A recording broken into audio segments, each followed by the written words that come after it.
France are on to the semifinals with a 2-0 victory, kind of dominating over Morocco. Let's get into it. Let's recap it all. Let's get after it.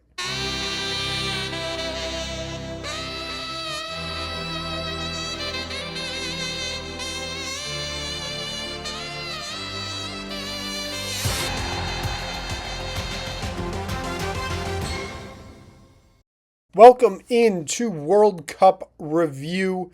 I don't even know what match day it is anymore. I think it's 27, 28, somewhere around there. Has come to an end.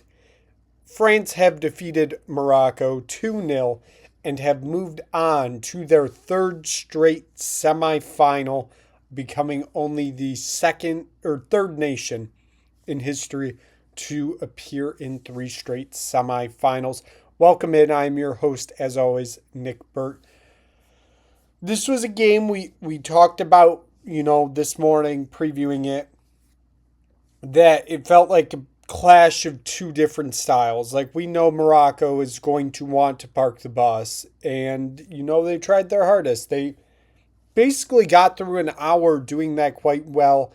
We'll get into kind of all the details of the game here in a minute, but it kind of just fell apart, and didn't end up working out for them. And we've seen those potential cracks all tournament, and those just came to fruition today against France. So we get into this game. It really felt like France were going to be the dominant team throughout. I know there was a good chance for France just like 4 minutes into the game. It was Mbappé with just a, rocket of a shot. Forces Bolnu into his save. That really opened up the game kind of early on for France. Felt like, France are going to quite dominate this game. And now they couldn't really break through here. And they kept trying. The defensive efforts from Morocco were quite good in those first few minutes. I would say almost in the first half hour. You get to the 25th minute. Materazzi brings down Mbappé in the box. Penalty to France. Mbappé, before he even steps up to take it, we go to VAR review. And this was a truly kind of ridiculous length of a VAR review. Mbappé ends up doing his stutter. Well, it's not his stutter step up to the penalty because it's kind of been taking over this tournament for some reason. And it seems like every time somebody does that, that penalty ends up getting saved. No different here. The penalty gets saved. Bonu guesses correctly, dives to the left, and it is a save on Mbappé. This game stays 0-0. Again, can't really say I'm surprised. The stutter step has kind of taken over this tournament, and it's a travesty. Truly, it's a travesty. Basically right after that was the hydration break for the half. You look at Bonu, he has saved 4 penalties, which is, I believe, a record or something close to a record, or equaling. I think it equals a record from 1966. Of course, it will not be topped given Morocco are out now. But he's only been beaten twice from 9 penalty kicks he's saved in all World Cups that he's played in. He's saved 4 of them. 3 of them have just missed. So Another great performance from him, potentially his last World Cup. Although I don't really think much for him. The allure, I mean, he is 35, but the allure of playing in a home World Cup has got to drive him, I would think, to continue on, at least for another 4 years, to the age of 39. France, though, I mean, they were dominant throughout the half. They just couldn't, get the finish. That's why we went into the first half. Luca Digne had a shot go off the bar in the second minute of stoppage time, but we went into the half 0-0. Um, Again, it was a matter of when, not if, for France. It felt like they were going to win this game at some point, and we get to the 60th minute. It had to be cometh the man, cometh the hour. Desiree Doué feeds it to the dictator himself, Kylian Mbappé. Shot from the top of the box into the back of the net. Just a wonder of a strike. 1-0 to France, 30 minutes remaining in the game. And that truly felt like the straw that broke the camel's back for Morocco. It didn't really feel like much was going to come after that. I mean, Mbappe is just that good.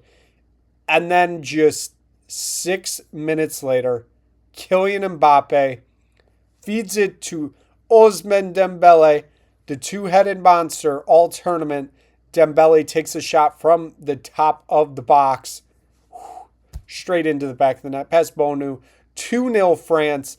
We went from being 0-0 to 2-0 within 6 minutes. And now France are going. There was no question they are on to the semifinal. We are getting to a point where it really does feel like the question is not if France win the World Cup, it's how France can lose it. At this point, I don't know if there's a way they can lose it. They just look that good. It is as simple as that. It really feels like the Rooster is getting a third star above the crest. It really does feel like there will be a third one coming up quite soon. Mbappe is incredible. There is nothing much else to say. His game was done in the 77th minute. He got subbed off. Can't say I'm surprised. Save him for the semifinal. No reason to risk him. And that's how this game would come to an end as France move on to the semifinals. Morocco go home. The champions of Africa are now out, leaving only one non-European nation left in this World Cup, and that is, of course, Argentina.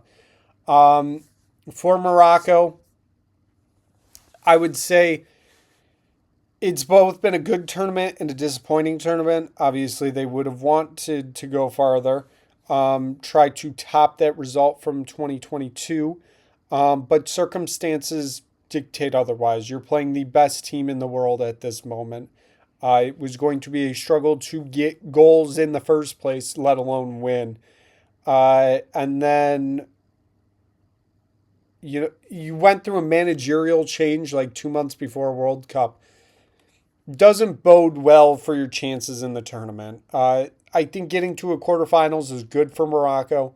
Become the first African nation to ever go to back-to-back quarterfinals. Again, massive achievement, it feels like. But now comes the real challenge. You are co-hosting a World Cup in 2030 with 5 other nations. Yes, this gives them momentum, but it's got to be on a next level for 2030 because they did not have the squad to win a World Cup this year, nor did they in 2022. They ran into the better team at that point, and that was once again France.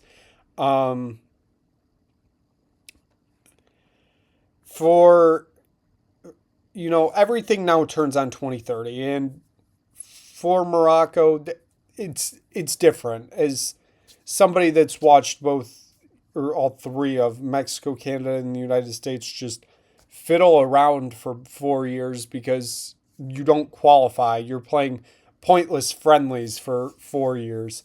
Um, it's a different experience building up to the World Cup. You're trying to get as good of a game as you can anywhere you can, but given competitions like, AFCON qualifying for, Morocco, but then you try to face teams in Europe, but you got Nations League and then World Cup qualifying. Um, it's the same everywhere. In South America, it's either Common Bowl qualifying, um, and that goes on forever, it feels like. You got Nations Leagues in Asia and North or CONCACAF. It's hard to find good competition to play, and it's as simple as that. It's going to be an interesting 4 years. Not only for Morocco, of course, but for, Portugal and Spain. I don't know how qualifying is going to work for your three Common Bowl host nations, given they are hosting one World Cup game. Can Common Bowl do a 7-team qualifying? I don't know. I guess we're going to find out. For France, they remain on course. That's the biggest thing. They keep doing what they're doing. They are still on course for that third World Cup title. Next up, it's going to either be Spain or Belgium. But for now, France are on to the semifinal. They can worry about that semifinal tomorrow when they find out who they face, of course, in that Spain versus Belgium game in LA. So we will, of course, be here tomorrow morning to preview it all. So thank you so much for watching. If you just stumbled across this video, make sure you click like, make sure you click subscribe, tell everybody you know about it, turn on those notifications so you know when those videos drop tomorrow. So thank you so much for watching. We will see you again soon here for another episode here on the Nick Burt Sports Network.